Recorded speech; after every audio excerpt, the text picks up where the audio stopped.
Di situ ada CCTV, nggak ada mungkin kalau nggak ada CCTV. Jadi saya meminta pengakuan, saya memang mengaku seperti itu, yang ada di video itu, ya kan?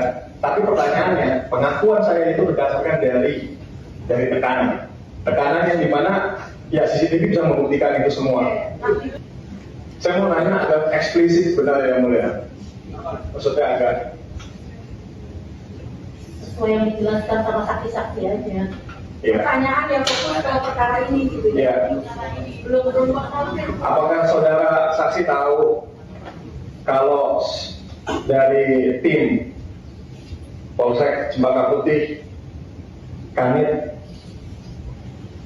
yang meminta kami untuk menyiapkan dana 300 juta? Jawabannya udah tahu atau tidak? Tidak tahu. Nggak tahu dia. Tidak tahu. Saksi yang lain juga nggak tahu. Tidak tahu. Tahu. Ya. Terima kasih mulia.